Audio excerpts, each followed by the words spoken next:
Dimple queen Rachita Ram ಅವರ ಮನೆ ಹತ್ರ ಪ್ರತಿದಿನ ಸಾವಿರಾರು ಅಭಿಮಾನಿಗಳು ಹೋಗ್ತಾರೆ.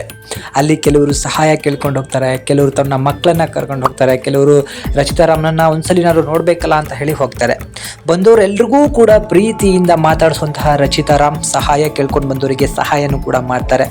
ಅತಿ ಹೆಚ್ಚಾಗಿ ಆಟೋ ಡ್ರೈವರ್ಗಳಾಗಿರ್ಬೋದು, ಹಾಗೆ ಮಿಡ್ಲ್ ಕ್ಲಾಸ್ ಜನ ಏನಿದ್ದಾರೆ ರಚಿತಾ ರಾಮನ್ನ ತುಂಬ ಇಷ್ಟಪಡ್ತಾರೆ. ಯಾಕಂತ ಹೇಳಿದ್ರೆ ಆ ಒಂದು ವ್ಯಕ್ತಿಯ ಸಿಂಪ್ಲಿಸಿಟಿ ಮತ್ತು ಅವರು ಎಷ್ಟೇ ದೊಡ್ಡದಾಗಿ ಬೆಳೆದಿದ್ರೂ ಕೂಡ ತಮ್ಮ ಒಂದು ಏನು ಯಾವ ಸ್ಥಾನದಿಂದ ಬೆಳ್ಕೊಂಡು ಹೋದೆ ಅದನ್ನು ಯಾವತ್ತೂ ಕೂಡ ಮರ್ತಿಲ್ಲ. ಯಾರೇ ಬರಲಿ ಅವರನ್ನು ಪ್ರೀತಿಯಿಂದ ಮಾತಾಡ್ಸೋದು ರಚಿತಾ ರಾಮ್. ಅದಕ್ಕೋಸ್ಕರ ಇಂಡಸ್ಟ್ರಿಯನ್ನು 10-12 ವರ್ಷಗಳಿಂದ ಆಳ್ತಾ ಬಂದಿದ್ದಾರೆ ಈ ರಚಿತಾ ರಾಮ್. ಇವತ್ತಿಗೂ ಕೂಡ ಕನ್ನಡದ ನಂಬರ್ 1 ಹೀರೋಯಿನ್ ಯಾರು ಅಂತ ಹೇಳಿದರೆ ಸತತ 10 ವರ್ಷದಿಂದ ಒಂದೇ ಹೆಸರು ಬರುತ್ತೆ, ಅದು ರಚಿತಾ ರಾಮ್.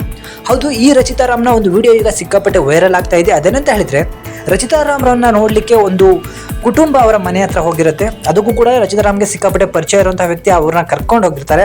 ಆ ವ್ಯಕ್ತಿಯ ಒಂದು ಮಗು, ಚಿಕ್ಕ ಮಗು, ಹೆಣ್ಣು ಮಗು, ಆ ಮಗುವನ್ನು ರಚಿತಾ ರಾಮ್ ಅವರು ಎತ್ಕೊಳ್ಳೋದಷ್ಟೇ ಅಲ್ಲ, ಅವ್ರ ಮನೆ ಒಳಗೆ ಕರ್ಕೊಂಡು ಹೋಗ್ತಾರೆ. ಕರ್ಕೊಂಡು ಹೋಗಿ ನಂತರ ಅಲ್ಲಿ ಅವ್ರ ಮನೆಯವರೆಲ್ಲರಿಗೂ ಕೂಡ ಮಾತಾಡಿಸ್ಕೊಂಡು ನಂತರ ಹೊರಗಡೆ ಕರ್ಕೊಂಡು ಬಂದು ಆ ಮಗುವನ್ನು ಅವ್ರ ತಾಯಿಗೆ ವಾಪಸ್ಸನ್ನು ಕೊಡ್ತಾರೆ. ವಾಪಸ್ ಕೊಟ್ಟ ಮೇಲೆ ಅಲ್ಲೇ ಇದ್ದಂತಹ ಅವರ ಒಬ್ಬ ಆಪ್ತ ಸ್ನೇಹಿತರ ಜೊತೆಗೆ ಅಲ್ಲಿ ದುಡ್ಡನ್ನು ಇಸ್ಕೊಂಡು ಆ ಮಗುವಿನ ಕೈಯಲ್ಲಿ ಇಡ್ತಾರೆ. ಅದೆಷ್ಟು ಅಂತ ಹೇಳಿ ಯಾರಿಗೂ ಕೂಡ ಗೊತ್ತಿಲ್ಲ. ಏನೇ ಆಗಲಿ, ಒಬ್ಬ ಅಭಿಮಾನಿ ಬಂದಾಗ, ಒಂದು ಚಿಕ್ಕ ಮಗು ಬಂದಾಗ, ಯಾರೇ ಒಬ್ಬ ವ್ಯಕ್ತಿ ಬಂದಾಗ ರಚಿತಾ ರಾಮ್ ಅವರು ನಡ್ಕೊಳ್ಳೋಂಥ ರೀತಿ ತುಂಬ ಜನಕ್ಕೆ ಗೊತ್ತಿಲ್ಲ. ಅವರು ಎಷ್ಟು ಪ್ರೀತಿಯಿಂದ ಮಾತಾಡ್ತಾರೆ, ಎಷ್ಟು ಸಹಾಯ ಮಾಡುವಂತಹ ಗುಣ ಇದೆ, ಅದಕ್ಕೆ ಅವರು ಆ ಲೆಕ್ಕಾಚಾರಕ್ಕೆ ಬೆಳೀತಾ ಇರೋವಂಥದ್ದು.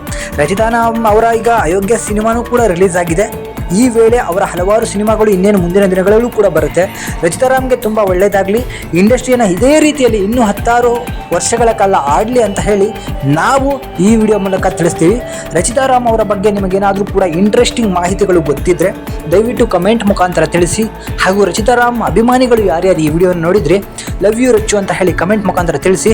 ಎಲ್ರಿಗೂ ಕೂಡ ಧನ್ಯವಾದಗಳು. Thank you.